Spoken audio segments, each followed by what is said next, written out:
ในรายการปกิณกะแห่งธรรมะสัพเพเหระเป็นธรรมะแกงโหนะแกงโหเนาะแล้วก็ญาติโยมฟังไปก็ใส่เอาไปตัวคนเดียว อันใดที่เป็นสาระก็เก็บเอาสิ่งนั้นไปอันไหนเป็นสาระก็อาจจะฟังแล้วก็ผ่านไปก็ได้เรียกว่าเป็นประชาธิปไตยภาษาพระบ้าธรรมาธิปไตยถือเอาธรรมเป็นใหญ่นะเอาละญาติโยมต่อไปเอาจะได้ไหว้พระรัตนตรัยกล่าวคำนมัสการเอาพระพุทธพระธรรมพระสงฆ์เป็นสรณะที่พึ่งแล้วก็สวดมนต์บทยะโตหังและโพชังคะปริตเพื่อเป็นการถวายพระพรชัยมงคลแด่สมเด็จพระเจ้าลูกเธอเจ้าฟ้าพัชรกิติยภาขอทุกคนนั้นตั้งจิตอธิษฐานขอพระองค์ท่านได้หายจากอาการพระประชวรการเจ็บไข้ได้ป่วยขอสุขภาพใจกายเข้าสู่สภาวะปกติมีพระชนมายุยิ่งยืนนานได้120 ขวบเข้าพรรษษายิ่งขึ้นไปเอาคุณแห่งพระพุทธพระธรรมพระสงฆ์นี่แหละศักดิ์สิทธิ์ที่สุดในฐานะเมื่อเราเป็นเจ้าพุทธพระพุทธพระธรรมพระสงฆ์พระรัตนตรัยเป็นสิ่งที่ศักดิ์สิทธิ์ในชีวิตของหมู่เฮาเอาต่อไปไหว้พระเนื้ออะระหังสัมมาสัมพุทโธภควาพระผู้มีพระภาคเจ้าเป็นพระอรหันต์ดับเพลิงกิเลสเพลิงทุกข์สิ้นเชิงตรัสรู้ชอบได้โดยพระองค์เองพุทธังภวันตังอภิวาเทมิข้าพเจ้าอภิวาทพระผู้มีพระภาคเจ้าผู้รู้ผู้ตื่นผู้เบิกบานกราบพระพุทธสวาคาโตภควตาธัมโมพระธรรมเป็นธรรมที่พระผู้มีพระภาคเจ้าตรัสไว้ดีแล้วธัมมังนัมสสามิข้าพเจ้านมัสการพระธรรมกราบพระธรรมสุปฏิปันโนภควโตสาวกสังโฆพระสงฆ์สาวกของพระผู้มีพระภาคเจ้าปฏิบัติดีแล้วสังฆังนัมมามิข้าพเจ้านอบน้อมพระสงฆ์กราบพระสงฆ์นะโมตัสสะภะคะวะโตขอนอบน้อมแด่พระผู้มีพระภาคเจ้าพระองค์นั้นอะระหะโตซึ่งเป็นผู้ไกลจากกิเลสสัมมาสัมพุทธัสสะตรัสรู้ชอบได้โดยพระองค์เองนะโมตัสสะภะคะวะโตขอนอบน้อมแด่พระผู้มีพระภาคเจ้าพระองค์นั้นอะระหะโตซึ่งเป็นผู้ไกลจากกิเลสสัมมาสัมพุทธัสสะตรัสรู้ชอบได้โดยพระองค์เองนะโมตัสสะภะคะวะโตขอนอบน้อมแด่พระผู้มีพระภาคเจ้าพระองค์นั้นอะระหะโตซึ่งเป็นผู้ไกลจากกิเลสสัมมาสัมพุทธัสสะตรัสรู้ชอบได้โดยพระองค์เองพุทธังสรณังคัจฉามิธัมมังสรณังคัจฉามิสังฆังสรณังคัจฉามิตุติยัมปิพุท ธังสรณังคัจฉามิตุติยัมปิธัมมังสรณังคัจฉามิตุติยัมปิสังฆังสรณังคัจฉามิตติยัมปิพุทธังสรณังคัจฉามิตติยัมปิธัมมังสรณังคัจฉามิตติยัมปิสังฆังสรณังคัจฉามิยะโตหังภะเกนิอาลิยาญะชาติยาชาโตนาภิชานามิสันจิจปานังชีวิตาโบโลเปตาเตนะสัจเจนะโสทิเตโหตุโสทิขัพพัชชาโพชังโคสติสังขาโตธรรมานังวิจโยตถาวิริยัมปิติปัสสติโพชังคาจะตถาภเรสัมมาทุเปขะโพชังคาสัตเตเตสัพพทัสสินามุนินาสัมมาทัคขาตาภาวิตาภาอุลิกตาสังวัตตันติอภิญญายะนิพพานายะจะโพธิยาเอเตนะสัจจวัชเชนะโสทิเตโหตุสัพพทาเอกัสสมิงสัมมะเยนะโทโมคันลานัญจักกัสสปังคิลาเนตุคิเตติสวาโพชังเคสัตตาเทสัญญิเตจะตังอภินันติตวาโรคามุตจินสุตังคะเนเอเตนะสัจจวัชเชนะโสทิเตโหตุสัพพทาเอกทาธรรมราชาปิเขลัญเยนะปิปิริโตจุนทัตเตเลนะตัญเยวะพระนาเปตวานะสัทธลัง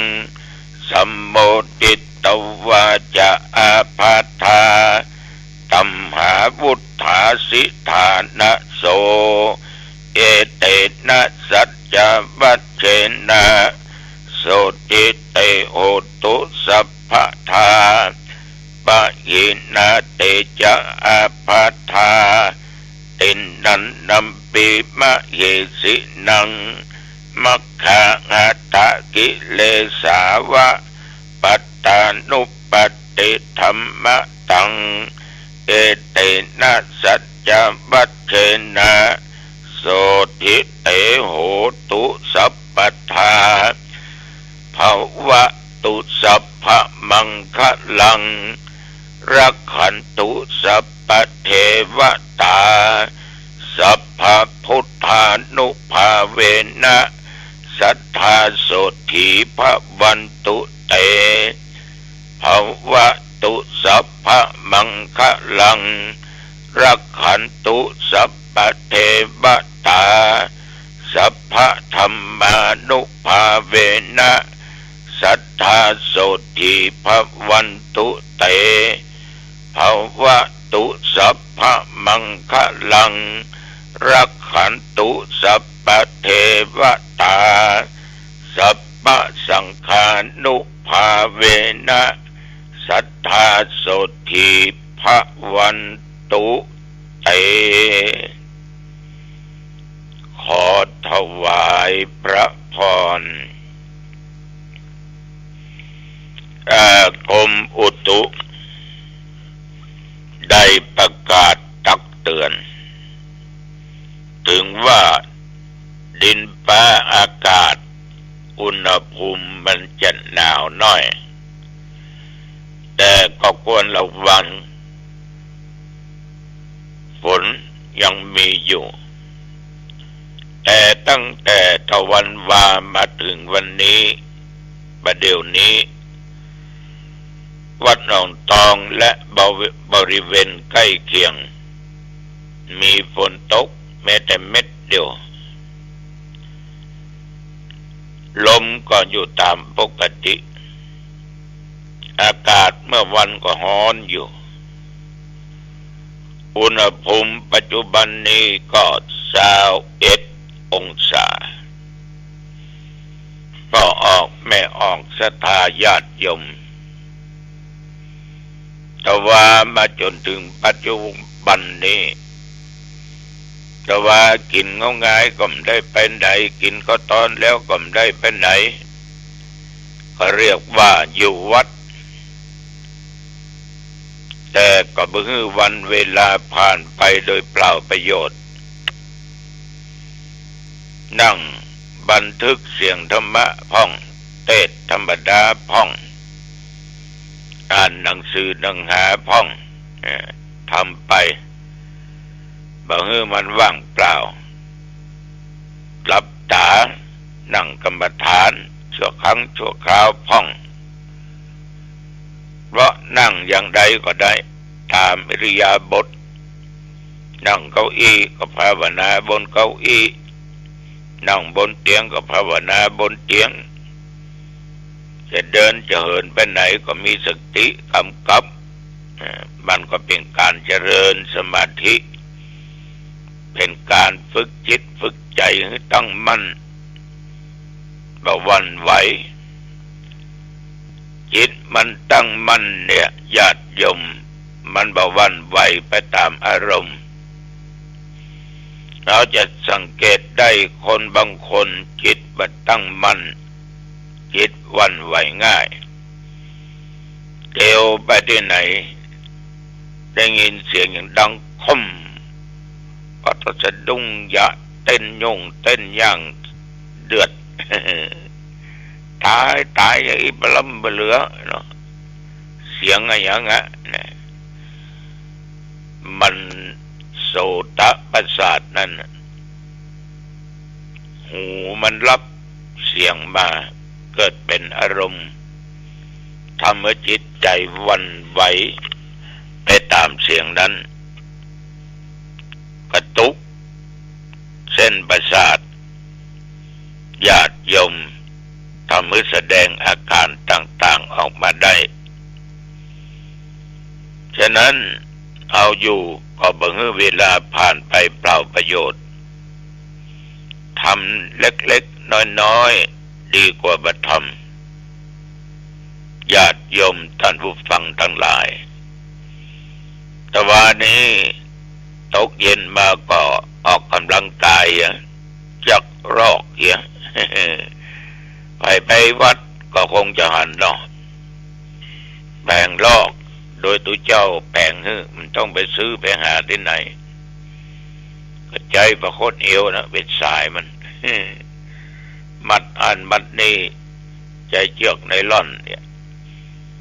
ก็ออกกำลังกายจักรลอกแค่สัก200-300 ครั้งตอนนั้นไปก็เดียวมันได้สักกิโล2 กิโลหรือ30-40 นาทีระยะนี้เดินในห้องรอบห้องนั่นนะนับเอา2 ก้าวเป็น1 ก้าวก็คือเป็น1 เม็ดเคยวัดดูแล้วเคยวางเวลาไว้แล้วฉะนั้นญาติโยมค่ำมาก็ไปไหนละแต่ว่านี้ก็พักผ่อนถึง4 ทุ่มก็นอนหลับก็หลับง่ายเพราะมันต้องไปซีเรียสต้องไปกึดอะไรอย่างปล่อยวางบทปลงอกปลงใจเรื่องราวอย่างต่างๆที่มันเกิดขึ้นว่าเขามาบอกกะหรือว่าที่เคยคิดมาเมื่อวันเรื่องนั้นเรื่องนี้ปล่อยวางปล่อยใจถ้าปล่อยใจนี่แอมยังปล่อยใจกึดไปเลยนะก็ไม่ได้ปล่อยวางปลงวาง สิ่งเหล่านี้วางไว้ปัจจัยมันเตื้อใจก็ลมหายใจเข้าออกนอนห่มผ้าหลับกระดุ้งตื่นมาสุมาเตะแล้วมันขยายเบาเป็นลุกเตียงลงเตียงเป็นย้ายปิกมาก็นอนเตียงหลับตราบเท่าที่ตื่นมาเนี่ยแต่จริงถ้ามาตื่นตั้งตี 4ละเธอก็ไปเห็นน้อยก็นั่งดูหนังสือนั่งหาพ้องก็เดี๋ยวเสียงโทรศัพท์ดังกริ๊งกริ๊งกริ๊งก็เจริญพรเลยอย่างใดก็ตามญาติโยมวันนี้วันที่15ละ16 17ที่วัดดอยสะพันอยู่วันนี้หน่วยอบรมประชาชนประจำตำบลหรืออปต.นั่นนะทุกอำเภอในภาค7บอกว่าแม่ห้องสอนละปูนเชียงใหม่ดึงหน่วยงานต่างๆรวมแล้วเกือบ50 เต็นท์จะได้ตั้งบูธแสดงผลงานมีสเปะยมต่อ1 เต็นท์ต่อ1 หน่วยงานพวกนี้เจริญพรญาติโยมไปเอี่ยวไปดูได้เนอะที่วัดดอยสะปันอยู่อำเภอแม่วางอันพวกนี้เจ้าพระคุณสมเด็จจะได้มาเป็นองค์ประธานเปิดหน่วยอบรมประชาชนแล้วก็จะได้เยี่ยมดูบุตรต่างๆถึงเวลาเพลก็จะฉันเพลหรือบางอันก็จะได้พบปะกับคณะสงฆ์ถึงเวลาจะได้เลี้ยงเพลอันนี้ต้องขอบใจต่อญาติต่อโยมบางท่านบางคนก็รับเป็นเจ้าภาพโต๊ะ1ปัน200 บุญ200 กล่องบุญนะต้องขออนุโมทนาในน้ำจิตน้ำใจของญาติของโยมเนอะก็แจ้งมาที่อาตมาภาพนี่ก็คือคุณสมพรคุณโสภินกรวดแก้วบ้านต้นโจกหลวงสารปีนี่พระเจ้าขอเอา1 โต๊ะเนอะเลี้ยงเข้าปาหารแก่ตุเจ้าสาธุอนุโมทนาเนอะจะไปอดจะไปกั้นจะไปอยากจะไปทุกข์ไปยากเนอะไปทิศใดเหนือใต้ตรงออกก็อย่าได้อดได้กั้นได้อยากได้กินได้ใจมีสภะถึงโภคทรัพย์สมบัติเนอะอันนี้ต้องขออนุโมทนาจาน้ำจิตน้ำใจนอกจากถ้าเป็นเจ้าภาพอันนั้นแล้วก็ยังได้ช่วยกันบริจาคซื้อเครื่องมือการแพทย์อีก 1,500 กล่องบุญคุณจันเพ็ญเมืองแก้ว 1,000 กล่องบุญเนี่ยคุณวิภาดาและคุณวิมารินเนาะอันนี้ก็500 กล่องบุญคุณภาวีคุณอมรินทร์รวดเร็วนี่ก็500 กล่องบุญเนี่ยก็ถึงมากินมาทานหรอกคุณเกษมคุณแสงล่าสารปี 1,000 กล่องบุญคุณจิติรัตน์วรรณศักดิ์100 กล่องบุญแม่อมพรแสงล่าทานกระหาแม่จิรพันธ์ทองดี500 กล่องบุญวรวุฒิพันชิตากระจรนันท์วสุตรัตนภูมิบ้านอย่างหนึ่งสารปีอีก500 กล่องบุญขออนุโมทนาเป็นอย่างมากก็ไปลืมเนอะโยมทั้งหลายวันที่21 22 23 24งานพระราชทานเพลิงศพครูบาเจ้าอินตาวัดศาลาอดีตเจ้าคณะตำบลอดีตที่ปรึกษา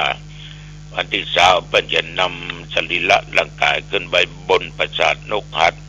แล้วปั้มเป่งบุญกุศลถึงหันเมื่อวันเมื่อคืนมีถึงเทศถึงสวดไปถึงวันที่24จะลากปราสาทนี่ไปปุ่นสนามกีฬาเทศบาลน้ำแพร่มวลนะพากันไปเนอะ พี่น้องญาติโยมเดี๋ยวไม่ลืมก็ไปลืมเด้อ22 23ที่วัดบ้านอ้อยมันมีการกระทำบุญทักษิณายกชัดขึ้นบนวิหารนี่ก็ประกาศนี่ละญาติโยมในชีวิตของคนเฮาเนี่ยเพิ่นบอกว่าถ้าหากว่าเฮามัวหลงเพลิดเพลินอยู่ในลาภในยศในสุขในการละเสริญที่มันเกิดขึ้นกับเฮาที่ภาษาพระว่าเป็นโลกธรรม8ประการนั่นนะมันจะตั้งอยู่ที่ในความประมาทแล้วตามหลักที่ได้ศึกษาได้หูมาจะเกิดกับตัวเองมาผ่านมาท่านทั้งหลายถ้าจิตใจของเราเนี่ยไปชอบอยู่ในสิ่งใดสิ่งหนึ่งก็ดีไปฮักในสิ่งใดสิ่งหนึ่งเกิดความสุขในสิ่งเหล่านั้นมันจะมีตรงกันข้ามอย่างหนึ่งมันจะถูกสิ่งที่เราชอบสิ่งที่เราบังคับแล้วก็สิ่งที่เรากลัวที่สุดคือความทุกข์เข้ามาครอบงำเมื่อมันเกิดความกลัวขึ้นในญาติโยมมันก็เกิดความทุกข์ไม่ก็อย่างบางคนมีสตางค์แล้วขนาดมันจินะไปกินบัดทานบัดใจบัดนุ่งบัดห่มไปไหนกลัวเสี่ยงจะออกบ้านก็กลัวสตางค์หายจะซื้อนั้นซื้อนี้มากินก็กลัวมันหมดจะซื้อผ้าซื้อขวดมันนุ่งมาใบก็มันแปลงกลัวเสี่ยงเลยกลัวความกลัวที่ว่ากลัวมันเสี่ยงกลัวมันหมดนั่นนะบางครั้งมันก็ไม่ถูกต้องมันก็เลยเป็นความทุกข์ในที่สุดมาก็เป็นผู้สมเฝ้าทรัพย์นะได้กินได้ใช้ได้เนี่ยอย่างสักอย่างใดก็ตามสิ่งที่เขาชอบใจนะเขากลัวเคยได้รับความสุขก็กลัวความทุกข์เคยไปที่ไหนเปิ้นยกย่องสรรเสริญยกมือไหว้เคารพนับถือกลัวเขานินทากลัวเขาเล่าหน้าจ่าควรเคยมียศถาบรรณาศักดิ์กลัวถูกปลดยศกลัวเคยมีตำแหน่งหน้าที่ดีกลัวพ้นตำแหน่งเลยเป็นทุกข์เคยได้นั้นได้นี้กลัวบ่ได้ก็เลยเป็นทุกข์ฉะนั้นการได้ลาภเสื่อมลาภได้ยศเสื่อมยศนินทาสรรเสริญสุขและทุกข์สิ่งเหล่านี้ญาติโยมอาตมาคิดว่ามันเป็นธรรมดาในหมู่มนุษย์หมู่เฮาทั้งหลายมันว่ากระเรื่องหัดว่าหญิงว่าชายว่าคนเฒ่าคนหนุ่มคนสาวเด็กละอ่อนก็จ้างเตอะตู้เจ้าก็จ้างเตอะเน้นก็จ้างเตอะสิ่งเหล่านี้มันเป็นธรรมดาที่มันเกิดขึ้นในหมู่เฮาแต่ว่าทุกสิ่งทุกอย่างนั้นน่ะมันกลับเป็นของที่บ่เที่ยงแท้แน่นอนอันเนี้ยมันบ่เที่ยงแท้แน่นอนมันไม่มีอะไรแน่นอนมันเหมือนความแก่เหมือนความเจ็บเหมือนความตายความแก่ความเจ็บความตายอันนี้แน่นอนแต่ลาภยศสุขสรรเสริญมันไม่แน่นอนทุกข์ได้อาจสุขได้สุขได้ก็อาจทุกข์ได้เมื่อมันเกิดอย่างนี้ความเศร้าโศกเสียอกเสียใจก็จะเกิดขึ้นฉะนั้นญาติโยมต้องปล่อยวางปลงวางนะปล่อยวางปลงวางตัวเจ้าก็ขอฝากไปกับญาติกับโยมเนอะตั้งสติให้ดีนะมันบ่เที่ยงแท้แน่นอนหรอกนะก็บ่ต้องไปกลัวมันนะมาได้ไปได้แม่นก็ มันมาได้เกิดกับเขาได้มันก็จากเขาไปได้เหมือนเราอยู่ด้วยกันเป็นผัวเป็นเมียนะมันได้หมายถึงรู้เจ้านะหมายถึงญาติโยมอยู่ด้วยกันสองคนผัวเมียอัดกันแบ่งกันกินด้วยกันนอนด้วยกันไปไหนมักไปด้วยกันคำว่าเขากับเขาต้องจากกันไปเพราะอันนั้นเป็นของที่แน่นอนที่สุดเอาจักปัดภาคจากของรักของชอบใจทั้งสิ้น ก็ออกไม่ออกนี่ฝากไว้เนอเอาละอู้จะไปมาเป็นเวลาพอสมควรอายุวันโนสุขังพะลังพบกันใหม่โอกาสหน้าเจริญพรใจของเราความโลภความโกรธความหลงเป็นสิ่งที่กีดขวางกั้น